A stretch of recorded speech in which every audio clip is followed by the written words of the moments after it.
So my name is Nyarko. I am a professor of economics here at NYU. I'm also the director of NYU's Africa House. And you'll be hearing from me much more shortly. But first, let me introduce the Africa House board member, Eddie Bergman. He's actually, through him, all of this happened. So Eddie, please come up and give some remarks. Eddie Bergman. Thank you, and welcome, Ambassador, and thank you for being with us. On behalf of the advisory board of NYU Africa House, welcome everyone, and this is a very exciting program, and we're honored to have Your Excellency with us, and we've just been discussing some very interesting ways in which Africa House and your office perhaps can form some partnerships and work together.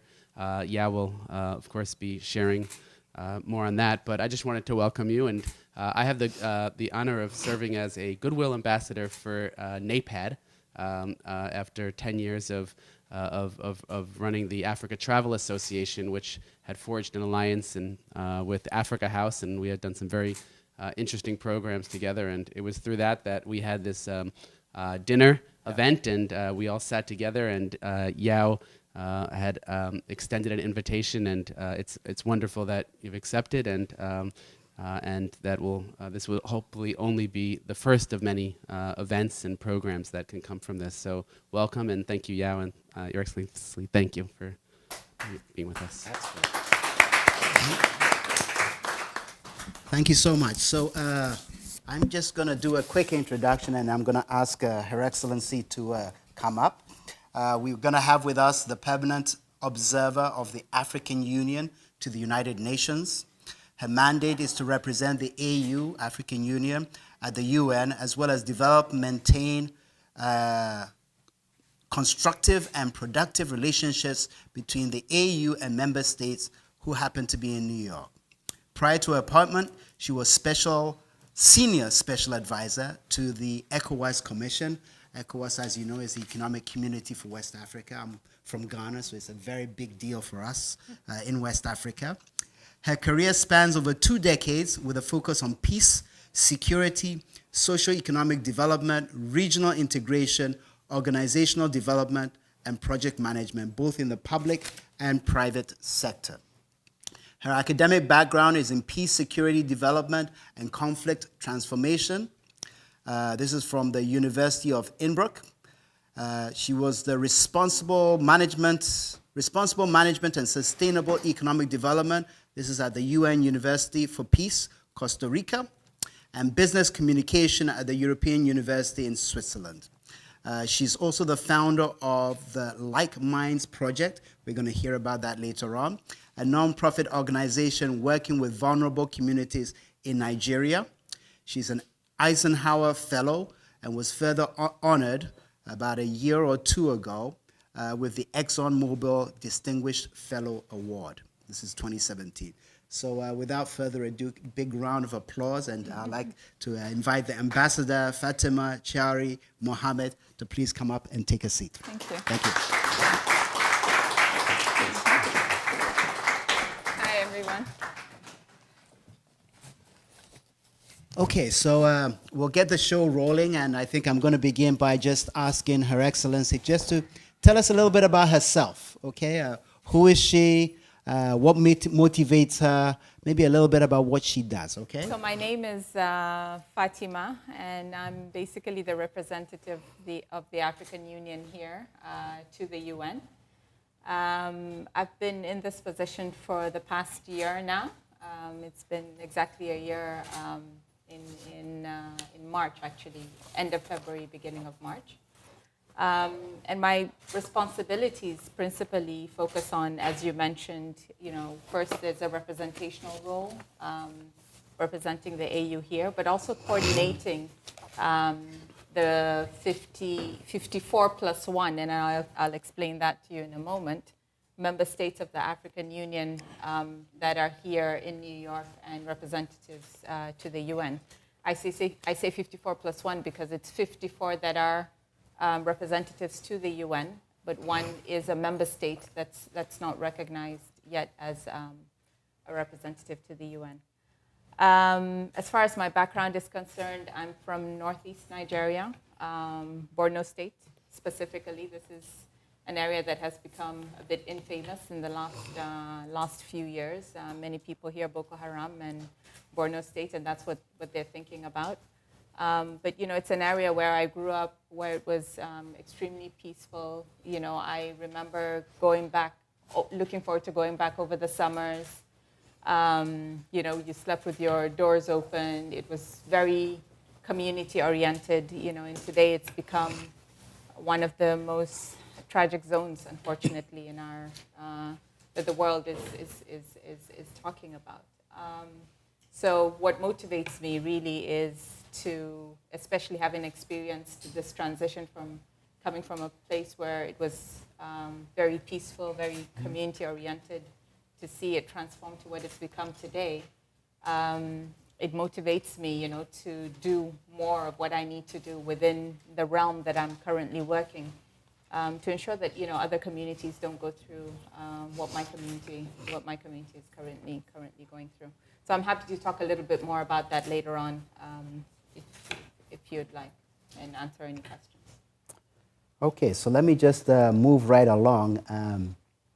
So you're in charge of the African Union, and so for people who are my age, we sort of grew up on the OAU, the Organization for African Unity. Particularly if you're from Ghana, Kwame Nkrumah was one of the big leaders of that, as was Haile Selassie, Ethiopia. And this was supposed to create a United States of Africa. So again, we're talking late 50s, early 60s. Africa is about to industrialize. Things are going to get great. Of course, the late 60s, 70s weren't too kind to Africa. And I think it's that sort of discontent which led to the movement to change, to reform the OAU. And then I believe it's 2001, it got transformed into the African Union. So it has a wonderful history, I think, although when it comes to economic development, many Africans are still anxious for development. The first thing I want to talk about, however, is the one thing that I think the AU does not get credit for, and that's peace and security. I think, without the AU, people would be dying. I mean, let's just face it. And it's something which the newspapers need to talk more about. We need to congratulate the AU. That's my view. What do you think?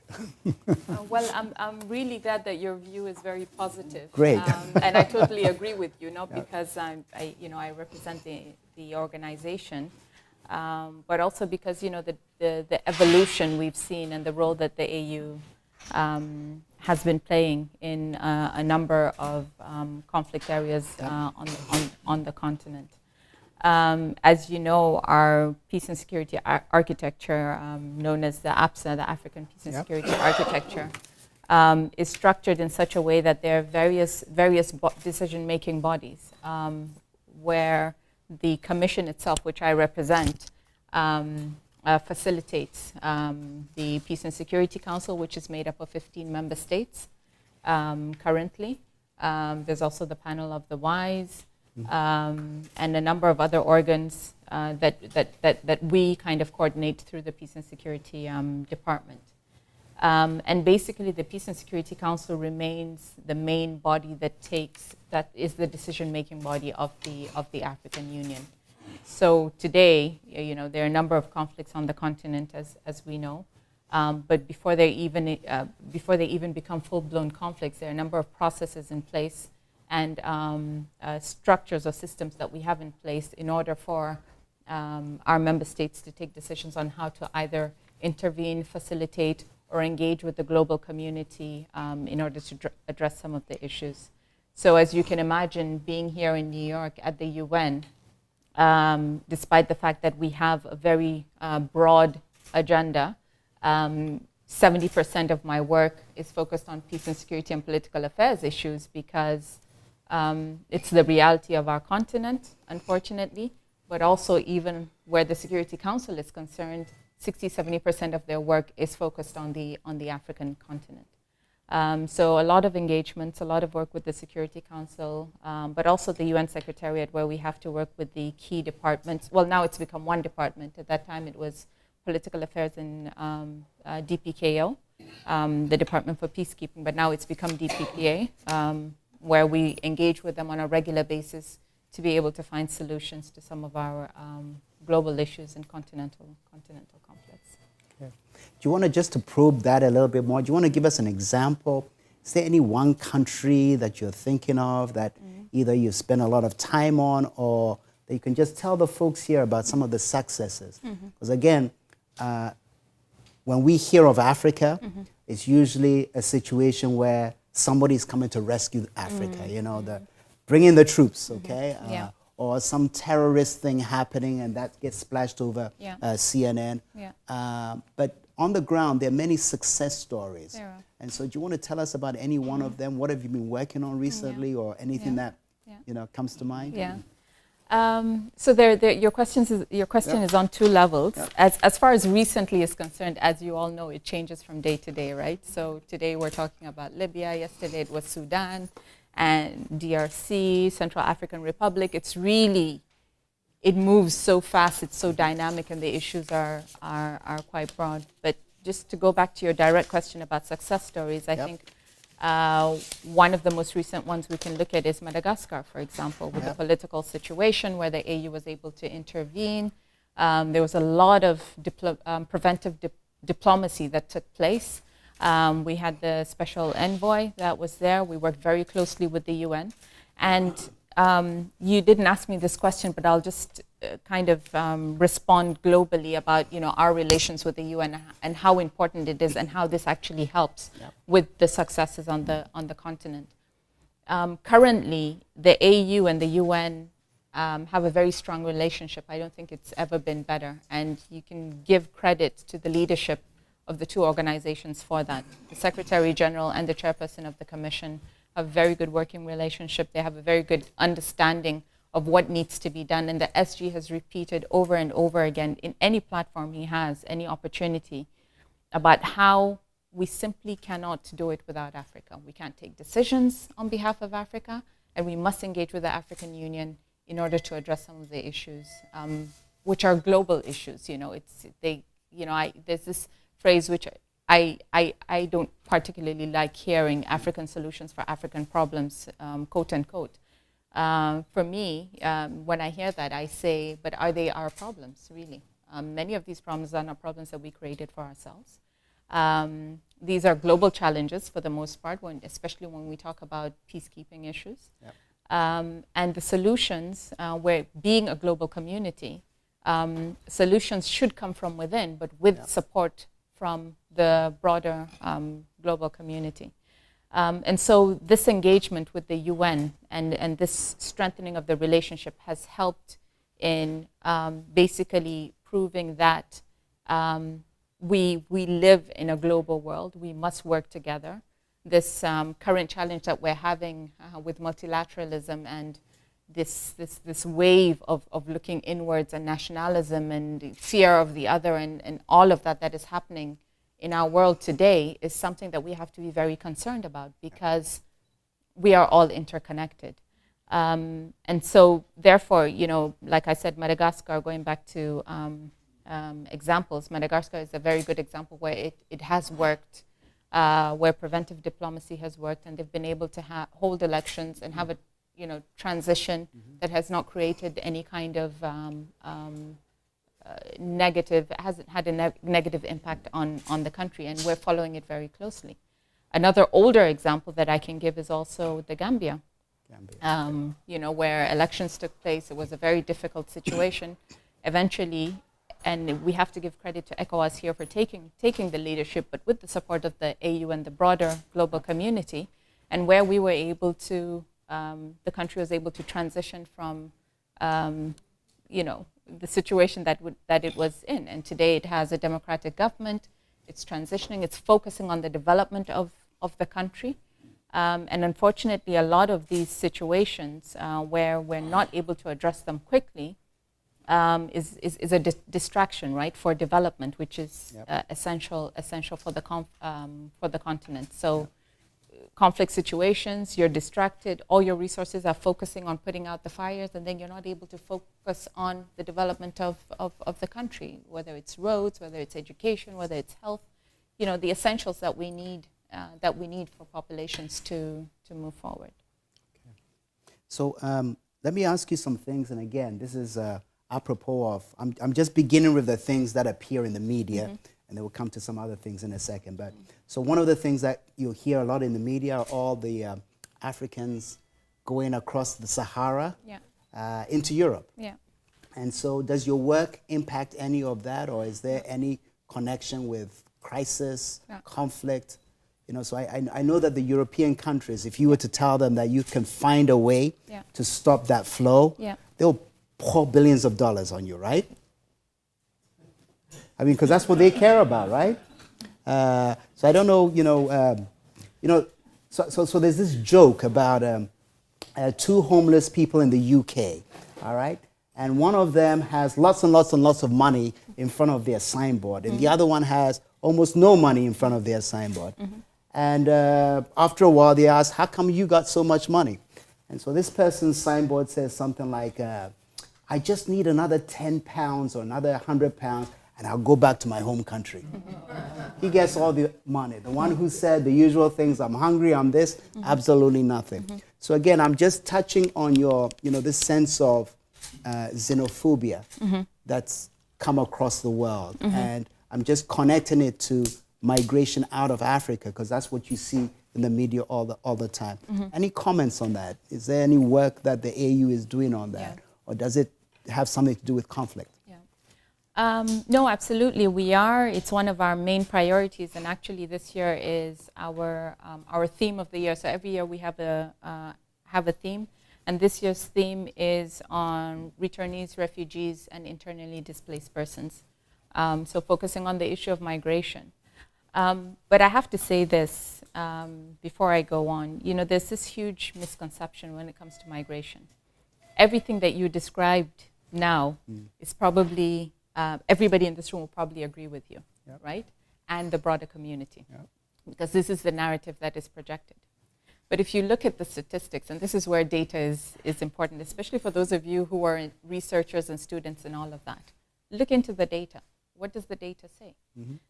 There is more internal migration within Africa than there is towards other countries outside of the continent. That's important to note. If we are looking at those images and saying that this is what it's all about, it's misplaced. It's a very it's of concern. It's we should be very worried that we do have young men, women, children, especially getting on those dangerous boats and trying to move towards Europe. But that is not the entire story. It's just one minuscule aspect of it. And this is why it's so important for us when it comes to narratives to be able to also project our own narratives. And it's very important for Africans to do that, because nobody else is going to tell these stories for you. And this is where the AU comes in, and the discussions that we're having around this whole theme. We need to educate the world, but more importantly, we need to educate our own people. First and foremost, taking those dangerous journeys because you think there is better out there is a misconception. It's a complete misconception.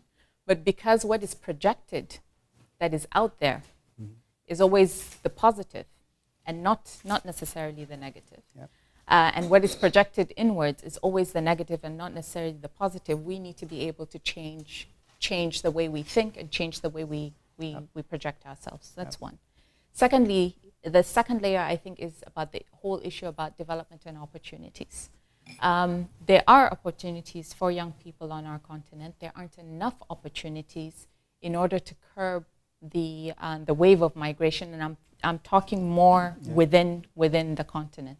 So focusing on not just changing the narrative, but providing those opportunities for people to be able to stay.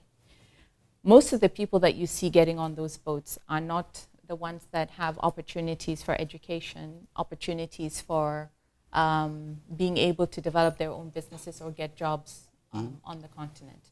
Most of the people that are getting on the boats are getting out of it out of desperation, but also misinformation. a lot of these people are actually being trafficked. Yep. That's something you rarely hear about as well. People come into their communities, they lie to them. A lot of them pay a lot of money, a lot more than you and I would with a visa in our passports getting Yep. on a plane. Sometimes it's shocking that Yep. they have or they can afford that much. And a lot of them are indebted, so they get so desperate because their families are at threat. And then they're forced to take these gruesome journeys. Eventually, a fraction of them actually make it, or even make it out alive. There's just so many aspects to it, and we're trying to work on the various aspects. But one of the things that we discovered, which is quite interesting, and it's one of the projects that we're working on, is so I come from Nigeria. And within Nigeria, the Nigerian population, Nigeria compared to, I would say, the majority of African countries is a wealthy country resource-wise.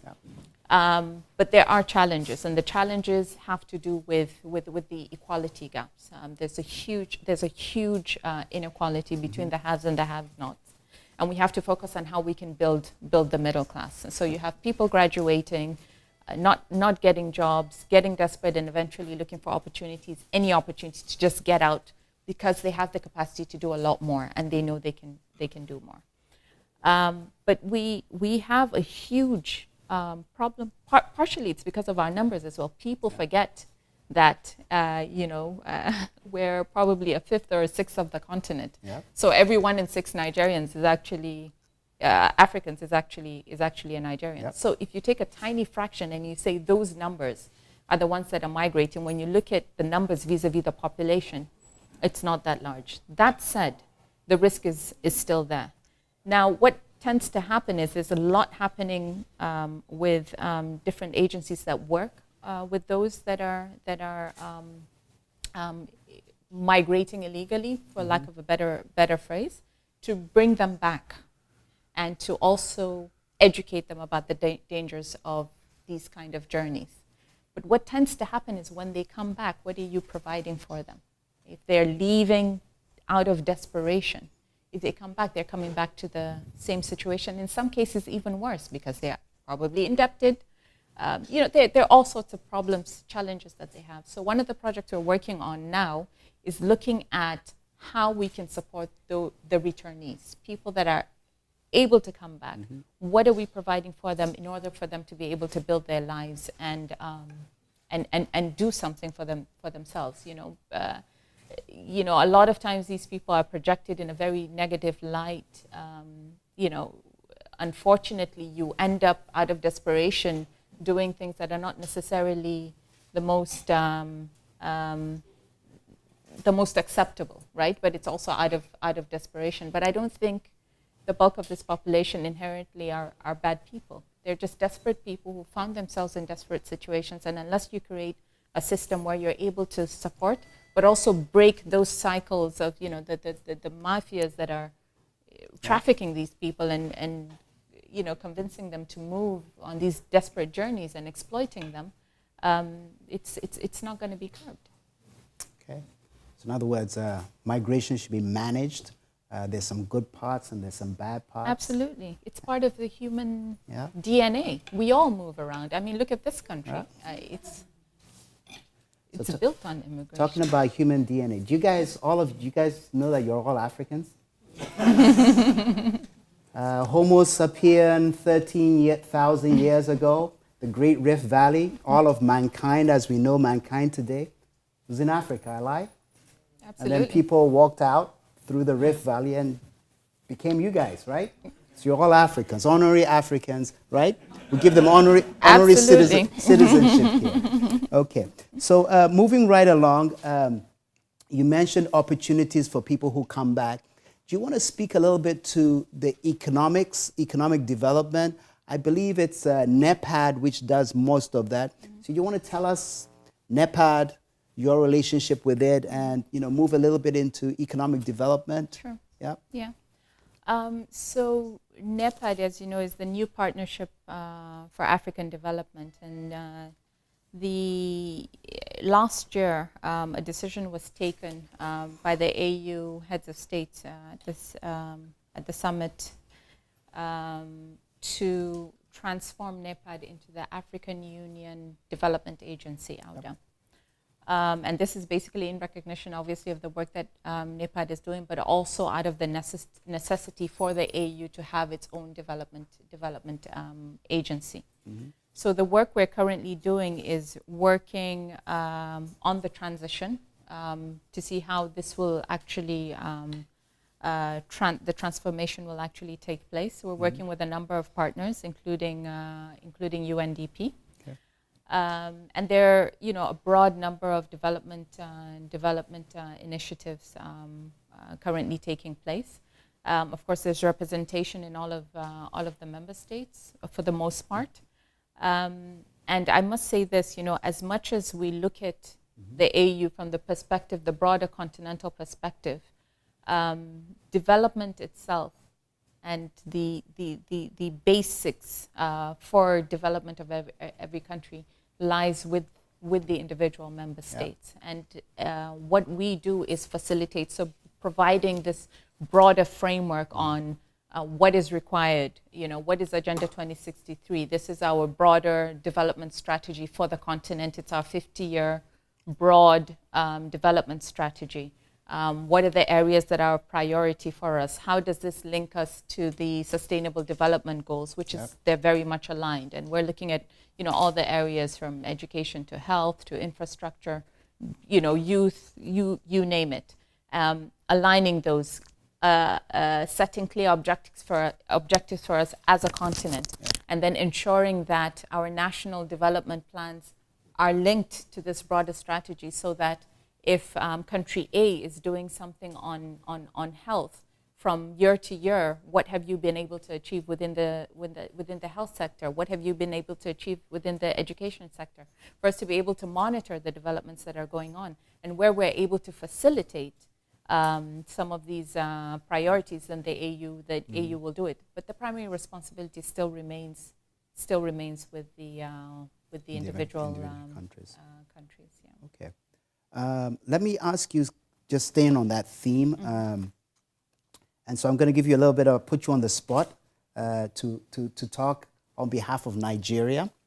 So about a week ago, we had in this very room some students. I don't see her here. She's a law school student, and she was talking about how Nigeria used to have a lot of textile industries, and it was employing huge numbers of Nigerians. And then primarily because of China and the competition, all of that has just gone out. Yeah.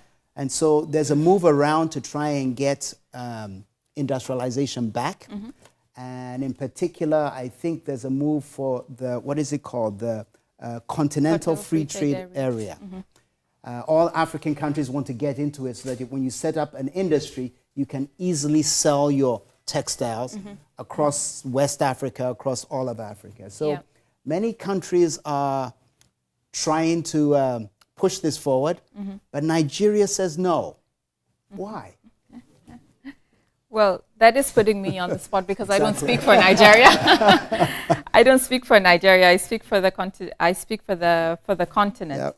But let me just quickly say a couple of things about the CFT. I'm looking at my notes here because I don't want to say anything that's not accurate. So this Continental Free Trade Area is one of the flagship projects of our 10-year implementation plan of our broader development strategy of Agenda 2063. And basically the decision was taken at the heads of states level to say, what can we do to accelerate development on our continent while looking inwards and leveraging off of the advantages of our continent itself and trade within the continent. Not to say that we will not trade with our partners outside of the continent, but there's a huge advantage within, and we need to look at this potential advantage and work towards developing from within. So when this decision was taken, basically there was a committee that was put in place with President Kagame of Rwanda heading this committee. And the protocol was established. A number of countries signed up to it. Yeah. Nigeria was not one of them, and I think this is leading up to your question. Eventually, as at last year, I remember in Mauritania, we had the majority of countries had signed up to it, and then in order for it to become a legal document to kickstart the process, you needed to have 22 ratifications. And I'm happy to say we just received the 22nd ratification, so now officially we can kickstart the process of looking into the Continental Free Trade Area. Yep.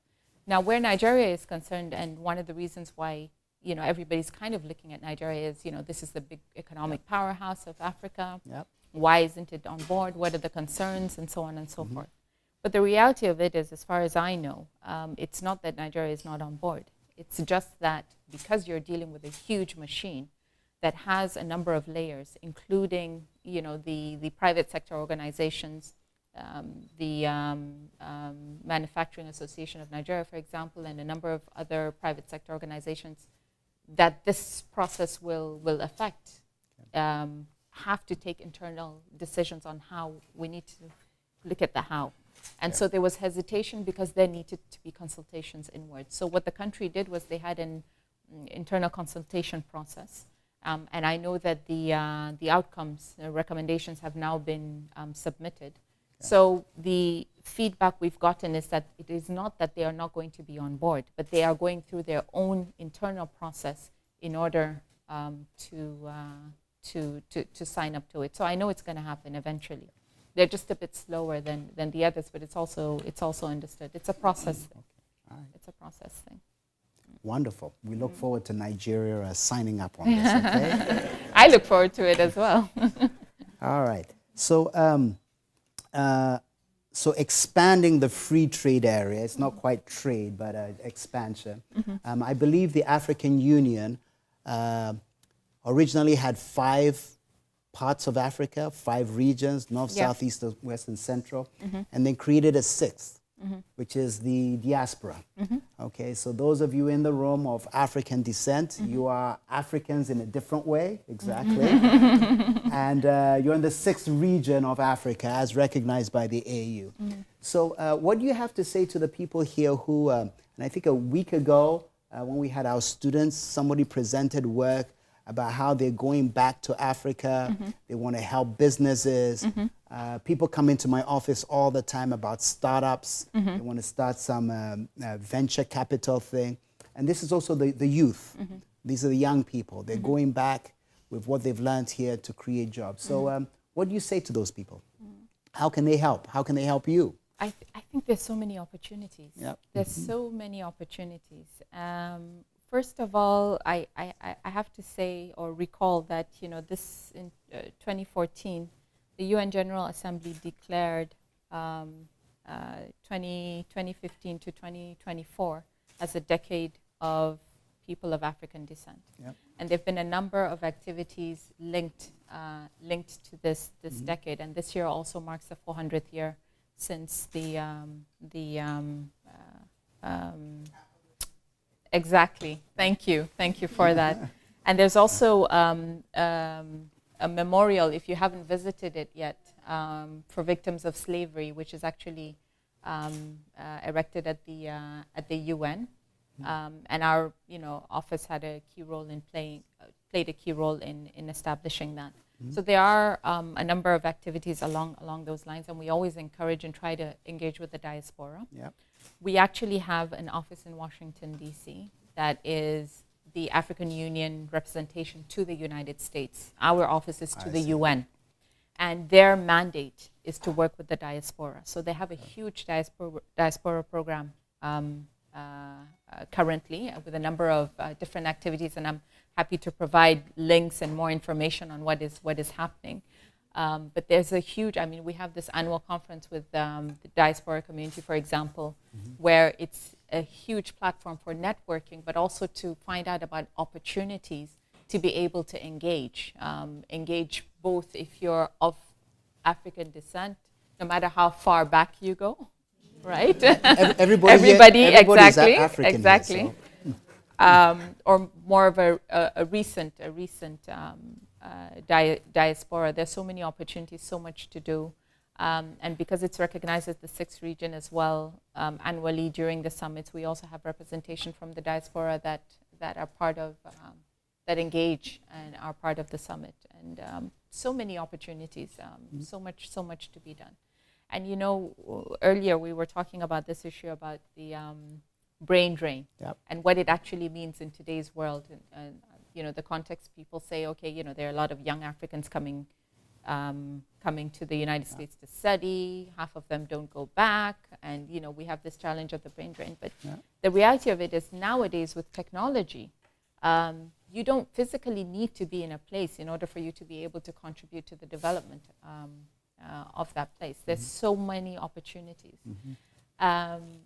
About a year ago, I was probably less than a year. I can't remember what month it was exactly. I was in Ireland for the first time to attend a conference, and you know, from the minute I was picked up at the airport, the conversation I was having with my driver, to all the engagements I had while I was there was so much, you know, interest with the United States and the links that they have with the U.S. and you know, the Irish American community and how they have strong ties, and the economic strength of Ireland being built on the Irish diaspora here, and the investments back home. And this is a link between two continents, people of similar descent, but not necessarily physically being in the same place. So the reality of it is, it's more about what you can contribute and maintaining those ties, as opposed to not necessarily physically being there. And Ireland, I mean, up until not too long ago, was considered the developing country of Europe, right? Sorry? The roaring tiger. Voila, the roaring tiger. But today, I mean, look at where they are. Right now, Ireland is competing. They're campaigning to be on the Security Council soon, and you know, there are just so many opportunities. So that's one example that we can look at, and you know, people can leverage and learn from. Okay, so this goes to all of the students who keep asking me, what can I do to help and go back? So you can go talk to her. Okay, I'll give you her number. All right. Very cool. So let me ask you another question, going back to sort of the very first thing we spoke about.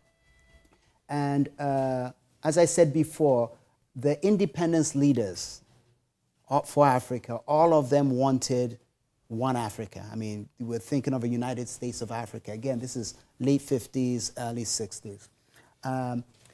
Today, many people believe that is impossible. And so we're now working through the RECs, the Regional Economic Councils. Communities. And so I know ECOWAS, the Economic Community for West Africa, and you've got SADC, and you've got all the others. So how does the AU work with these RECs, and what are your views on them? Are they substitutes for this ambition we had for African Union? How do you work with them? What are your views on the RECs? I think, you know, right from the beginning, the regional economic communities and the regional mechanisms have been recognized as building blocks for the African Union. And, you know, very often there's this whole thing about Africa and Africa being a country, and the perspective of us thinking of Africa as a country without necessarily taking into consideration that this is, you know, 55 countries, very diverse, economically very diverse, and at very different levels of development. But when you come to the sub-regional level, you see a little more of similarities, if you like, between the countries. And where development is concerned, on the sub-regional level, you tend to find certain levels of coherence at the sub-regional level, but coherence also towards the AU and what we're trying to achieve within our overall umbrella. So the AU works very closely with the RECs and the regional mechanisms on various areas, broadly speaking, whether it's peace and security, whether it's the development issues, socio-economic development issues, there's no way we cannot work without them. Of course, our recs are at different levels, right? So if you take ECOWAS, for example, not because I'm coming from ECOWAS, but it's one of the most advanced sub-regional body within Africa. And ECOWAS is the Economic Community of West African States. The South African Development Commission as well is a little more advanced than the others. UMA, for example, which is the Maghreban countries, the Northern Africa, is almost non-existent. It exists on paper, but is doing very little because many of our North African countries are also members of the League of Arab States. And they're very active within the African Union and very active within the League of Arab States, but there is some lack of coherence between that membership. Then you have EAC in East Africa, and then ECOWAS in Central Africa, which are not necessarily ECOWAS. I mean, you look at the number of countries that are in conflict in Central Africa, for example, there are a lot of challenges. They're getting there. But when you look at the political situations in many of these countries, you see a clear role, and this is one of the things that AU also pushes for, to ensure that we work with the sub-regional organizations towards addressing these issues. I gave the example of the Gambia earlier and the role that ECOWAS played. When it came to the DRC as well, same thing. Central African Republic, trying to get the ECOWAS to play a central role. So they, whether it comes to the political issues or development, political peace and security, development issues, they have a clear role to play. And I'll say one last thing before I conclude on that point. Earlier, you were talking about the Continental Free Trade Area, where I can give an example with both ECOWAS and SADC to a certain extent, but also the EAC. Today, as a West African, I can travel to any of the 15 countries within West Africa with one passport, because the ECOWAS passport is recognized within those 15 areas. Today, the EU the African Union is learning from the ECOWAS experience towards integration and eventually having a common passport. I mean, it will take time, but when you're able to achieve it on the sub-regional level and learn lessons from the sub-regional level, it becomes a lot easier to be able to translate that within the broader context. Same thing with free movement of goods and people. It's not perfect, but we do have in place a number of protocols within West Africa that facilitate free trade within the various countries. And our trading blocks within West Africa, for example, are more between the Francophone countries that have one common currency and the other Anglophone, Lusophone countries that are, a bit, individual. And there are a number of initiatives in place to try and see, first of all, what it means to have a common currency within West Africa as a whole, despite the fact that half of our members already do have one common currency, but that's a debate for a different debate for another day. And what it actually means for the sub-region, and then eventually looking at the broader continental integration. Wonderful, I just want to emphasize having that West African, I use that too. So from Ghana, I can go to Nigeria. I feel like going to Nigeria and I just hop on a plane and it just feels great. In the olden days, you'd actually have to look for where the embassy is, make sure they're open, queue. I mean, it's just, I just salute those people for doing that. And hopefully one day we'll get it all across Africa. That would be wonderful. Great. And, for me, the transition, just, having lived in Europe, seeing the transition within the EU, with the euro, I mean, I was literally living there when I saw the transition from the French franc to the EU, what that meant, and then just being able to travel around Europe, without visa, and then coming back to West Africa and being able to do that as well, not with a common country, but just being able to travel without a visa. It's really a positive development, and I think this is regional integration as a whole is something that we should look push for more and more on the continent. And to push another thing too, and just to tell the same story about Europe, before the euro, I think somebody did a computation. You start from the Italian lira, you change it to, the French franc, then to another kind. And each time you get their commissions. Yeah, and so you by the lose. time you circle back to the Italian lira, you've lost 60% of Yeah. the value of your Yeah. currency, Yeah. just exchanging it one to the other. Yeah. African nations should try and do the same Yeah. thing, because I Yeah. can imagine you going from the CD to the naira to the Yeah. this to the that. Yeah. You're losing all the Yeah. time and the convenience. Yeah. So, But maybe- you know what happens basically on the continent? We trade with other Yes. currencies, right? Yep, that's US That- dollar. There is actually one country which physically has the US dollar. That's Zimbabwe. So, okay, so I'm going to now turn it to questions from the floor.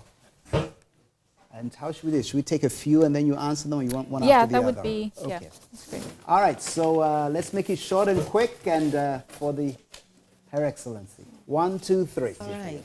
Well, thank you for being here, Your Excellency. We do appreciate your presence. I just wanted to get some clarity.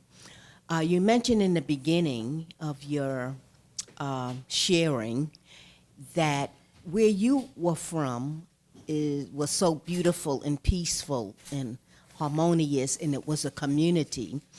But now it seems to be the complete opposite of that. So what are the major influences that created that situation, and what is currently going on to eliminate that? That's a great question.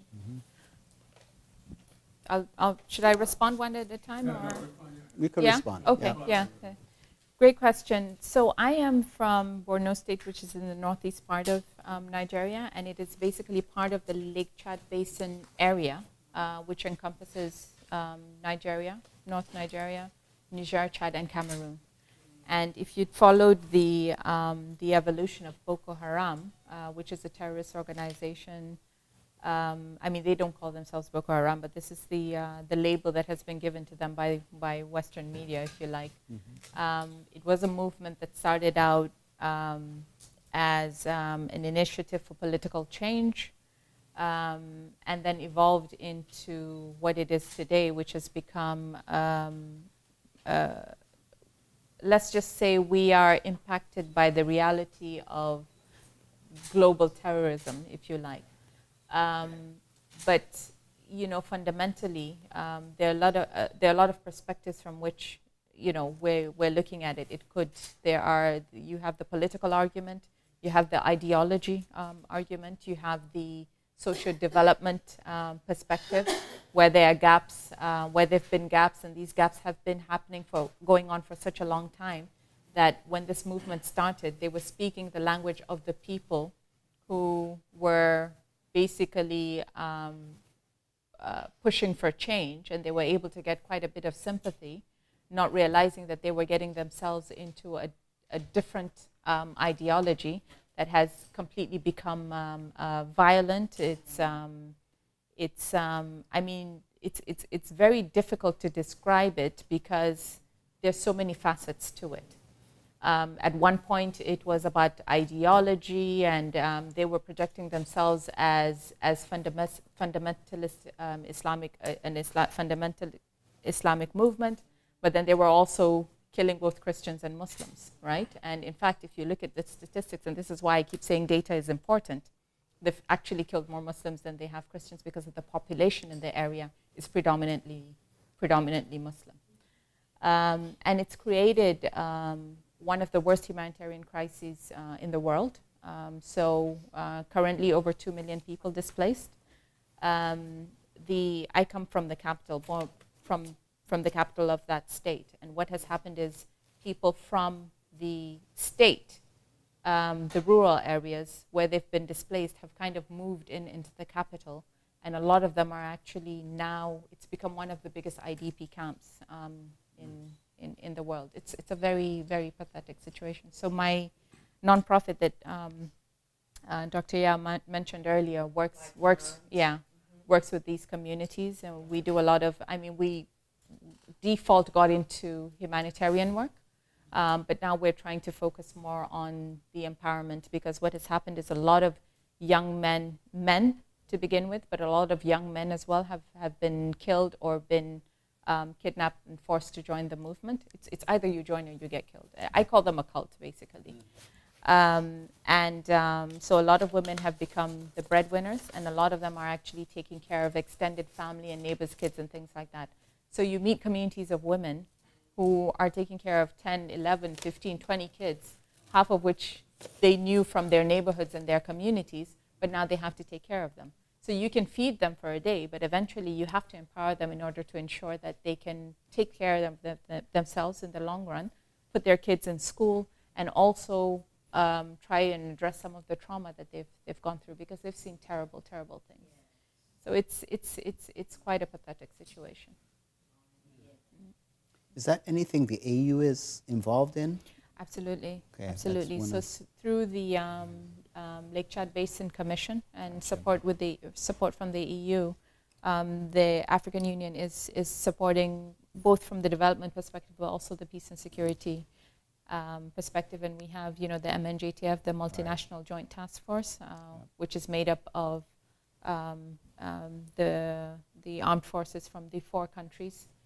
That are also looking at the security side of things. And just when you think things are getting better and we can focus on, helping with the humanitarian crisis and focusing on development, there's an escalation in the conflict. So it's become a bit of a vicious cycle. Yeah, no, AU is doing really well Thank you. on that front. Number 2, yes. Yes, Madam Ambassador, could you please speak on the increasing urbanization on the African continent? In the 1950s, it was only, I believe, 1 city in Africa that had a population of 1 million or more. Of course, now there are quite a number. And the internal migration, of course, has swelled many of the urban centers, mostly due to economic difficulties and, as the lady here said, due to violence in the rural areas. What percentage of that is possibly due to climate change? There have been a lot of severe droughts and floods, et cetera, that have forced the rural community, which basically had a subsistence living. What is the African Union, how are they looking at this problem, and what are the possible solutions? Great question. As far as the data is concerned, I don't have the figures off the top of my head. But climate-related issues are very real, and one of our top priorities. In fact, even today we had a discussion on, what we can do. We have this famous, climate summit. I'm sure you followed, that's coming up in September, and what it actually means for us as a continent. And if you look at the whole Sahel region, starting from one extreme end of West Africa all the way to the other end of East Africa, that whole belt is currently going through one of the major difficulties where drought is concerned, and where the influence, if you like, of climate change is currently happening. And I was just talking about the Lake Chad Basin area, and this is a typical example. And why I said the conflict with Boko Haram is multifaceted, because if you look at the population that lived around that area, most of them are people that lived off the Lake Chad, the lake itself. In the last 40 years, we've seen the lake diminish to about a fraction of its size. This is something that we have seen over the years happening gradually, and it's very impressive when you see the satellite images of where it was 40 years ago and where it is today. And then the population is growing exponentially. So what happens when people are living off, the lake? They're farmers, they are fishermen, they're youth, with the youth bulge, many opportunities, lost opportunities for employment. There's so many lost opportunities for employment. And then you have these groups coming in and easily recruiting them because they don't have other opportunities. And then the issue of drought, of course, if you look beyond that whole region, heavy migration southwards is also happening, because people can basically not live off the land anymore. They just simply can't farm. So a lot of the initiatives, I mean, there are a number of them, but for example, there's the Green Belt Initiative that's currently going on, where we're looking at creating this green belt literally across the Sahel, ensuring that we're planting, we're nourishing the land, supporting these communities that have been traditionally living off the land to be able to protect their land from drought. We're looking into a number of initiatives where modern agricultural skills training is concerned to be able to go beyond subsistence farming. And I mean, one of the things that we definitely have on the continent is in abundance is land, right? And being able to create, I mean, you have regions in this world that fundamentally don't even have enough rainwater. But through irrigation and modern ways, modern techniques, you're actually able to create opportunities for living off the land and farming and all of that. So there are a number of initiatives going on, but it's definitely affecting the situation in the region. I was just going to add to that and see if you had comments. So they call them in the press, we call them the Fulani, but I think it's Migration, right. Yeah. And so these are people who are in the northern parts of Nigeria and Ghana, going south with their cows, and they consider the land as being, it's been farmed, grazed by their ancestors for years. But they're coming further south in part because of climate change, and I think we're getting. I mean, people are dying now. There's a lot of fighting going on. Yeah, communal clashes. Communal clashes. In the community I'm in Ghana, we're right on the border, and people are shooting each other. Yeah, there. yeah. So I don't know if you have any comments on that. Yeah, no, it's very real, and it's not just in West Africa. It's across the belt. East Africa as well, same thing. The farmer-herder issue has been going on for decades, but it has evolved and is escalating in a very negative way. If you look at Mali, for example, now and what is happening, it's already a very fragile state with the conflict in the north. Now in the central part of the country, you have this intercommunal clashes that are going on. A lot of it is linked to the farmer-herder clashes. It's a genuine problem. And then when you move further south, I mean, look at with the cyclone Idai and what has happened with Malawi, Mozambique, and the countries around that region, Zimbabwe. I mean, it's a major humanitarian crisis, and it's climate change is very real. There's no running away from it. And what we have to look at now is climate adaptation and how we can mitigate some of the effects of climate change to ensure that we're protecting our planet for future generations. But it's happening now. We can see the evidence. Yeah. I've got the mic. I think you were next. Oh, she has the mic. I got the mic. Good afternoon, Hi. Ambassador, Professor Nyarko. Thank you very much for this opportunity. My name is Kwadwa Vanderpreet. I too am from Ghana, very much naturalized here.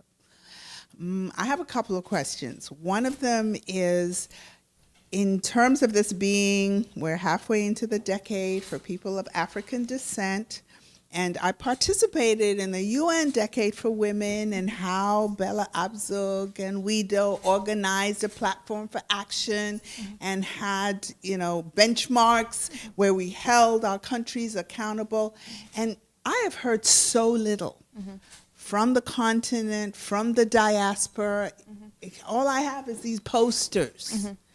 And I am wondering, is the African Union or NYU involved in organizing and developing a movement so we can have some goals, for example, of having a passport for the African Union? I mean, it might already be in the works, but I'm just saying putting it in this framework so we can feel that we are achieving something and making some progress, and not let this decade pass. The other question is in terms of Africa has a history of having our resources siphoned off and sold back to us piecemeal. We need refineries on the continent. What is going on in terms of us as an African people with these resources, maximizing these resources instead of giving them away and giving our resources away? That's it. Very, very pertinent questions for both. On the first one, let me ask you this: in what capacity did you participate in all these various forums and activities? I am just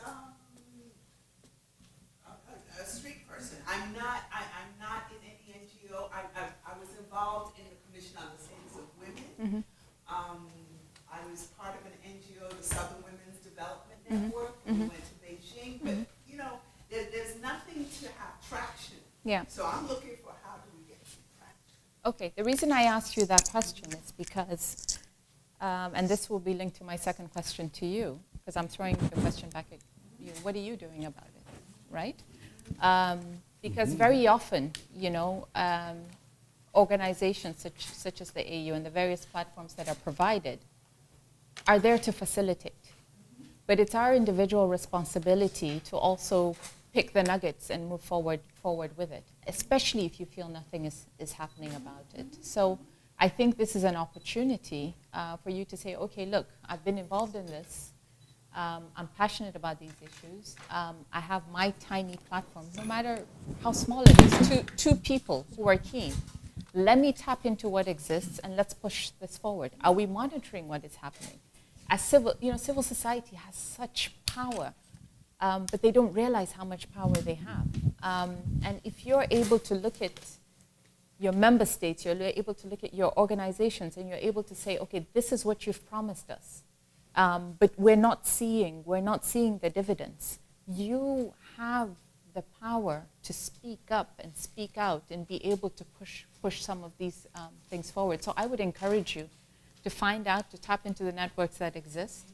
On our side, maybe this would be helpful to you, is we have the African Women Leaders Network, where I actually have a focal point from my office that's working on it. And what we try to do is follow up on all the major issues concerning women on the continent, or women in leadership, in a broad sense. So find out about the various networks that exist. So Tap in. African Union has a website, so I can get that. You can go to my mission's website and you can get the focal point for African Women Leaders Network, or my assistant can also give you information on that. But besides us, I'm just talking about broader initiatives. Try and tap into those networks, and do something yourself, no matter how small it is. On your second point, I ask the same question all the time. It's very difficult to answer.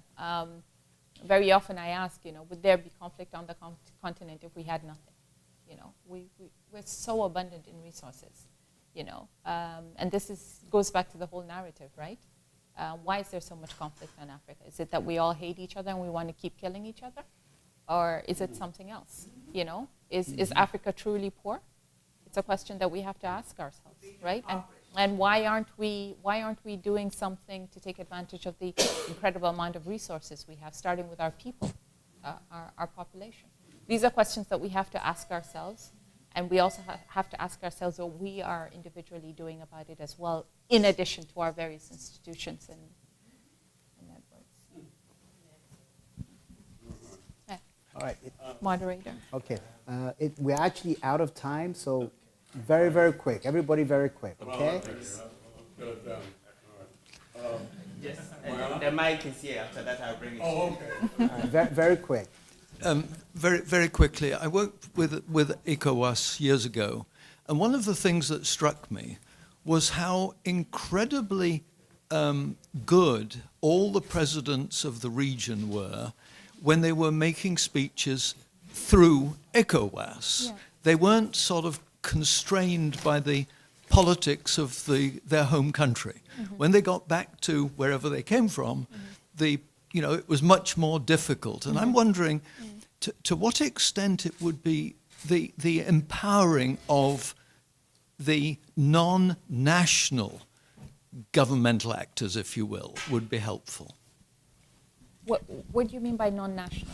Well, if you could clarify. The national governments are, conflicted because they're democracies which have, you need voters and you've got to, but whereas when they're in the ECOWAS, situation, right. Mm-hmm. they were able to be extremely fluent mm-hmm. about real problem solving, mm-hmm. and that was impressive. Mm-hmm. Whereas listening to them in their political mm-hmm. situation, there was nothing coming out that was worth a damn. It was mm-hmm. To me, it was really an eye-opening experience. Mm-hmm. I just wanted. So if if I understand you correctly, you're talking about the disconnect between the national politics and regional politics, Well, and what is simply when they were, you know, on the stage in ECOWAS in events, all of those speeches were really positive, and you know the solutions were visible. As soon as they got back into their home situation, whether it was Nigeria or Ghana or Liberia or wherever, you know, then it was all sort of fuzzy Yeah. and appealing to the electorate, which is what happens and has to happen. Yeah. Yeah. I mean, it's difficult to receive that as a question because it's more of a comment, and it's a very interesting perspective, especially when it comes to national vis-a-vis regional or even global politics, right? Very often we tend to see that disconnect about how you're appealing nationally. I mean, even in this country or anywhere else, really, what the priorities of your citizens or your population is locally may not necessarily be the overall global priorities, right? And maybe they were speaking more to the regional or the global priorities vis-a-vis their population. But it's interesting that you noticed that disconnect.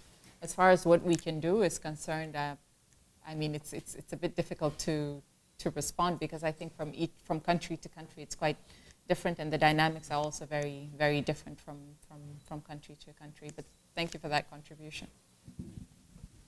Thank you, Ambassador Mohammed. A pleasure to have you here. Thank you for taking time.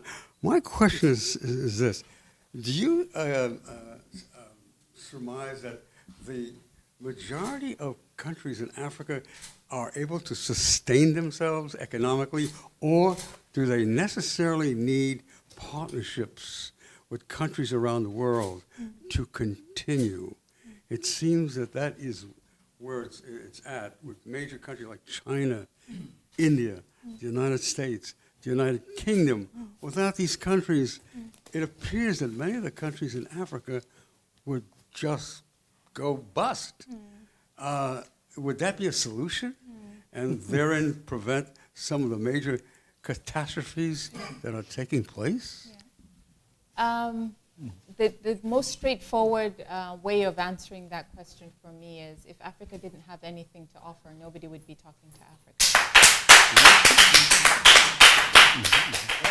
It's a wonderful position to take, but it may not be a reality. It is a stark reality, believe me. You don't believe the partnerships that I totally believe in partnerships, and as I said from the beginning, it is very important for us to look at this world as a global community. Yeah. We are all interconnected, and we all need each other. But like I said, the majority of the conflicts on the continent have a history, and we need to look into those histories and where those conflicts started from, and what the various interests are. But enormous amount of aid from Africa doesn't need aid. Africa doesn't need aid, and this is what we need to go back to this whole issue about narratives and changing the narratives. We need to think beyond this myopic narrative about that poor continent that needs our help. If we didn't have anything to offer, nobody would be there. That's right. Any other questions? Yeah, just to add to that, there's some people who've actually done the calculation. Yes. Look at monies flowing into Africa versus monies flowing out of Africa. There's more money flowing out of Africa than into Africa. What would you do without the World Health Organization? Okay. We'll get to that in another conversation. But we've actually run out of time. Oh my goodness. You started very late, Professor. Please give us the opportunity. That is true. That is true. We started very late today. Give us an opportunity to express our opinions here. And I was probably the first or second person here. I know I'm the last. I'm glad we have the opportunity to exchange. Thank you, I look Ambassador. forward to your question. Greetings, my ambassador. And welcome to this land of great contradictions. Now, the thing I want to ask you is this. Can Africa really be developed and reach its fullest potential without engaging its children that's been scattered throughout the world? I am a member of the 6th region. I consider myself a survivor of the African Holocaust. I was in Ghana and Liberia last year, and I visited all those sacred places that they stored our ancestors before they shipped us out to the New World. And it was very painful for me. And there's something I noticed when I reached up on the ramparts of those terrible places, and I saw those, what would be considered, those were weapons of mass destruction for that time. And those are what the Europeans used to conquer our people and to keep us submissive and in submission, and to destroy the very soul, the fiber, and the beings of our people. And my question is, how can we regain that power to repel the parasites that's been on our backs for all these centuries without having the means of defending ourselves militarily, economically, spiritually, politically, and otherwise? How can we do that? And also, the thing I want to know also, if Africa cannot be developed without bringing its children on board, because Africa has been reaching out to all the parasites all over the world. There are new players now. When the Berlin Conference was put together, we know the regular players, but now you have different players that has come on board to suck the life's blood out of Africa and its people. Now, if we are to be a part of that development, I would like to see what the UN, not the UN, forget them, they're a lost cause. What the African Union and the leaders of the African continent are doing in reaching out to us in the diaspora. I have not seen it. I have not seen when they come to America to visit this land at the UN in September and so forth. Nobody's reaching out to us. I shouldn't have to come to NYU and Columbia to meet and greet you. I love Professor Nyarko. I love to see the brother and I love to hear him. But we should be able to greet you in Harlem. We should be able to greet you in Brooklyn, Medgar Evers College. All these places, you should come to your people. Let us see you. Let us be able to talk with you rather than just having these quickie talks and stuff. We need to plan strategy in how we as a race of people can reclaim the African continent and develop it for ourselves instead of telling other folks that they're also Africa. We know that they all came out of Africa, but please don't invite them back into Africa.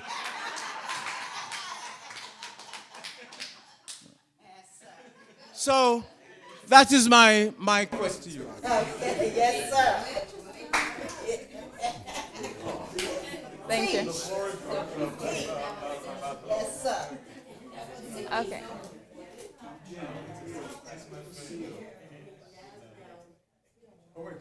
So let me respond you. Yeah, so we really have to leave soon, so Take the last question. yeah, maybe we'll take the last question, okay?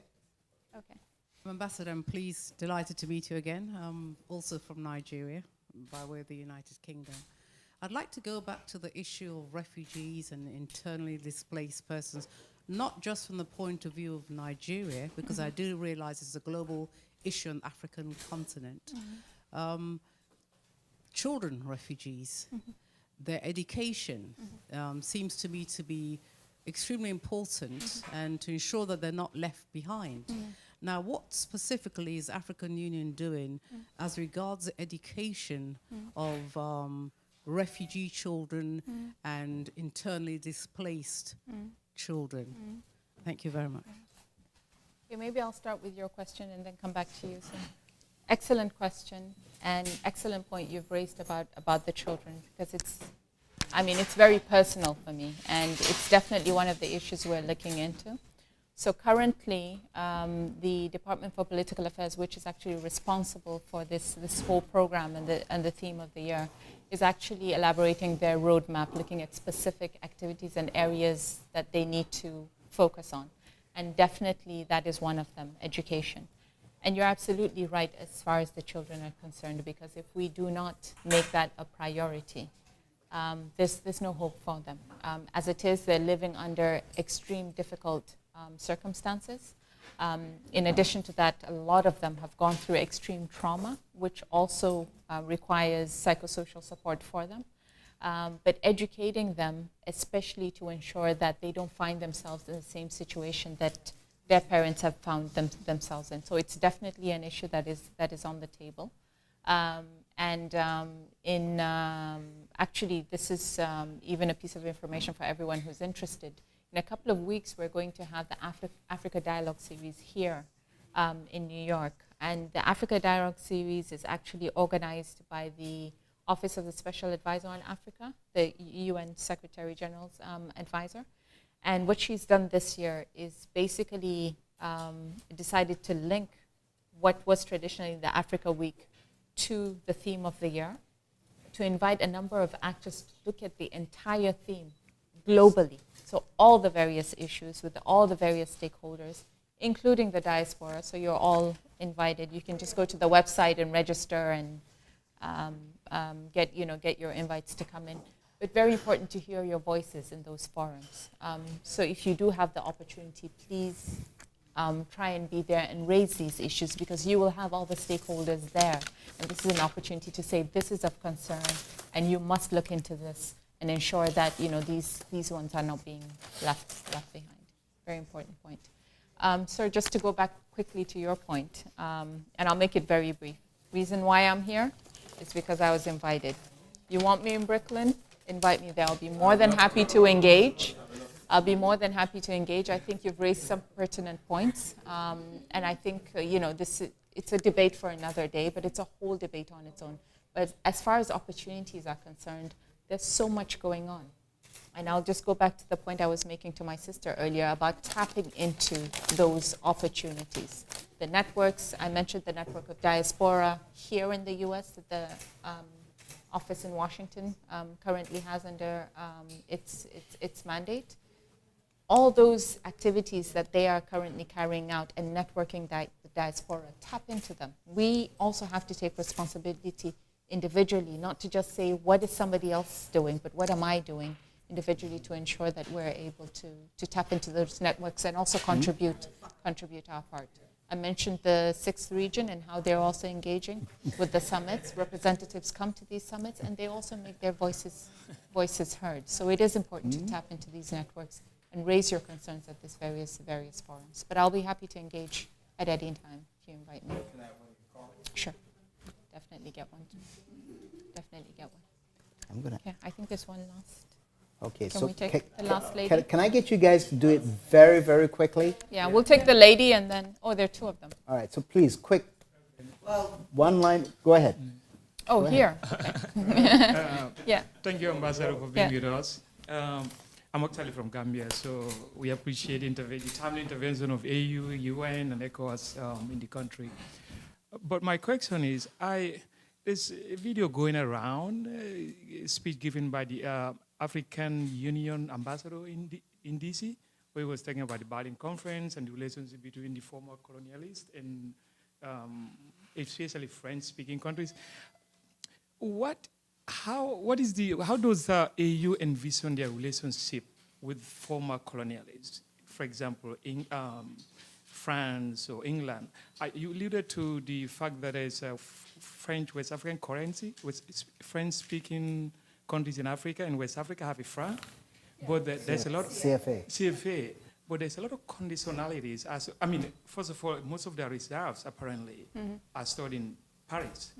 So I don't know. I know at the end of the day, most of the decisions are made by, countries themselves. But the AU, I don't think. Can you make quick question? Okay, what's the question? a situation like that, where you have former colonialists still having an overwhelming control to their former colonies, what are the efforts of the AU to try to end that kind of relationship? You know, very easy to answer. The AU does not intervene in the sovereign. I mean, every member state is a sovereign state, and they take a decision on how they interact and what relations they maintain with other countries. The AU doesn't intervene. So if you want to ask that question directly to the countries, but those decision makers of those countries, they'll probably be in a better position to respond to that. But the AU is not an organization that intervenes in the sovereignty of its member states. Temi, go ahead, quickly. Yeah. One lineup, please. Okay, good evening, Your Excellency. You mentioned the power of civil societies and the importance of individuals being involved. So I just want to know your take on this. Have CSOs, their activities, has it created like a moral hazard situation for the public sector that's making them very lenient and lax because the civil society is doing what they're supposed to do? What's your take on that? On the contrary, I think civil society is doing what they need to do and are speaking up. I don't think, especially in a lot of our countries now, especially the media, for example, has not been as vocal as it's ever been, like it is today. And this is thanks to, I would say, technology, right? In the past, you could suppress newspapers, radio, TV stations, but you can't suppress social media. And I think there's more and more freedom. Of course, there's a negative side to it, where there's a lot of fake news and manipulation and people using these platforms to create stories that are not necessarily true and create more tension. But I think the positive side is that you can use these platforms to educate and to ensure that people are aware of what's going on, they keep an eye on it, and also are able to hold their leaders accountable to some of their promises and commitments. Good evening, Ambassador. Good evening, Dr. Nyarko. I just wanted to affirm what you said about the private sector and civil society, like jumping in and doing something about and helping with all the mandates and the activities that are going on. I wanted to highlight my company. I have a global advisory in line with the SDGs. It's a decision I made to gear my business to support and work hand in hand with the Sustainable Development Goals. Right, as well as I advise several organizations, including the Africa Renaissance Diaspora Network with Dr. Jibril Giallo, which bridges for the gentleman over there, all the sixth region, as well as several other, like the AU ambassador in DC. We are actually having an event for her May 19th in Long Island, and she's really taken on the charge of bringing the diaspora together. She's actually launching a chapter in New York and a chapter in Long Island and all across the country. So there's a renaissance happening. I just want to inspire you to just jump in and start somewhere. It's like anything in life, you just gotta start. You can't always look up to everybody else to help you. Thank you. Excellent. I just wanted to, got one more?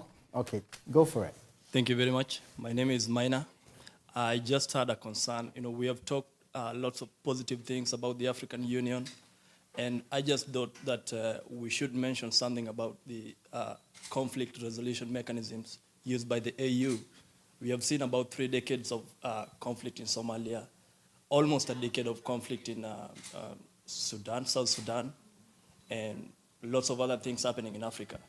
And I was wondering, is it the approach that the AU is taking that is not working? Or does the AU intervene too late? Because we've seen, like right now there are forces in Somalia, but what is happening? The war is still going on. The spillover effect is affecting the neighboring countries. Kenya is one of the countries that has faced most of the challenges spilling over from Somalia, the refugees and all that. So what is the AU doing? Are we going to change the way we approach the issues in these two countries because they're the major countries around the Horn of Africa, or what are we going to do? Yeah. No, it's a important question, quite loaded. I know we're running out of time, but I'm happy to engage outside of this forum. As far as what the AU is doing, I mean, you know of AMISOM and our representation there. And, you know, from the African Union perspective, we consider this one of the success stories of where the role of the African Union is pertinent in addressing a conflict, but how we have a comparative advantage as opposed to, for example, UN peacekeepers when it comes to being able to engage and stay there longer, and also address some of the post-conflict issues, if you like, within a region. When it comes to the two examples you've given, you know, it's very important for you to take into consideration the responsibility of the states themselves. Because as the AU, you have your limitations. Even the sub-regional organizations have their limitations as far as the responsibilities of the sovereign states are concerned.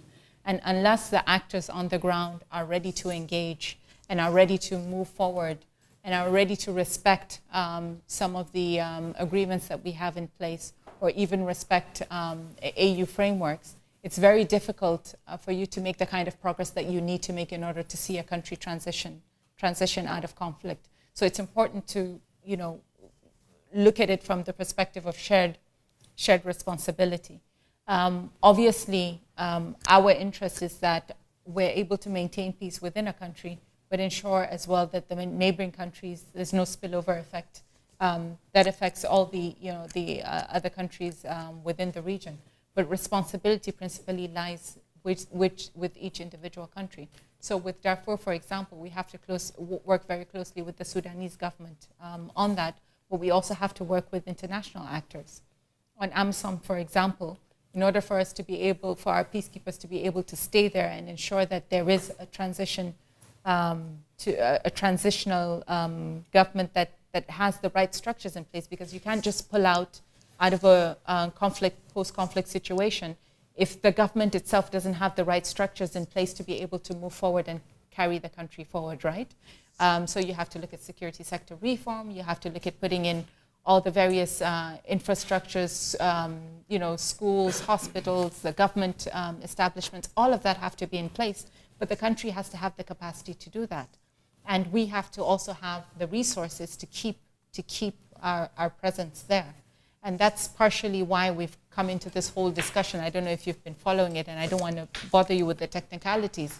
But right now, the AU is focusing on the AU Peace Fund, where we're looking at peace support operations in the broader context, what we can do to finance our own, and not necessarily rely on external actors all the time.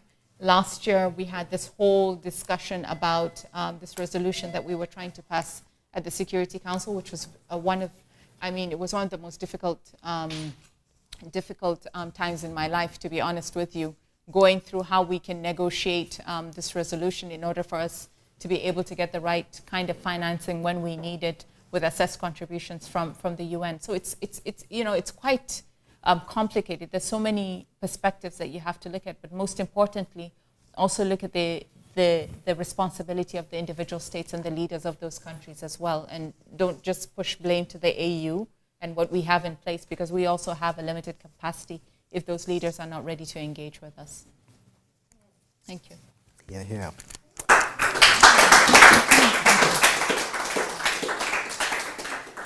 So just a few quick remarks. First, I just wanted to say I've been part of my extracurricular activities. I've been going to the Irish Repertory Theatre, where they were talking about Irish history. And you'd be amazed how long it took them to settle the Irish issue, right? What they call the Troubles and the bombings. It's about 100 years, okay? So sometimes patience is required, is all I'm saying.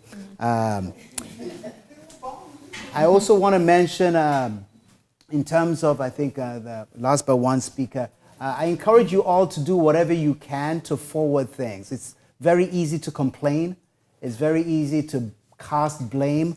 I remember many years ago When I was a junior professor here, Nelson Mandela came to give a talk in one of the buildings out there.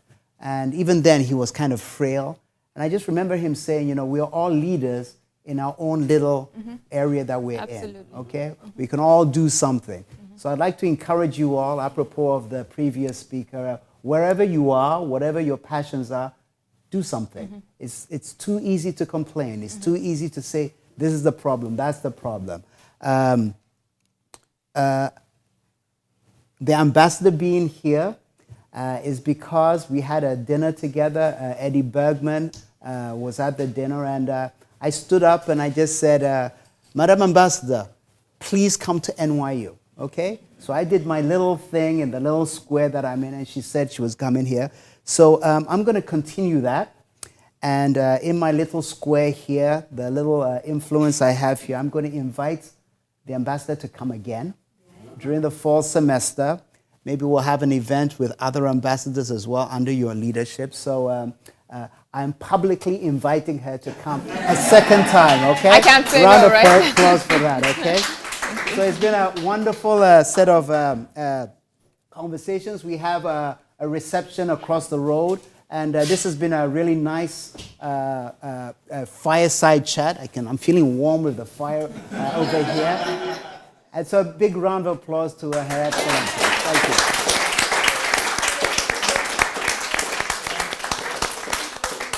Very nice. Thank very, you. very nice.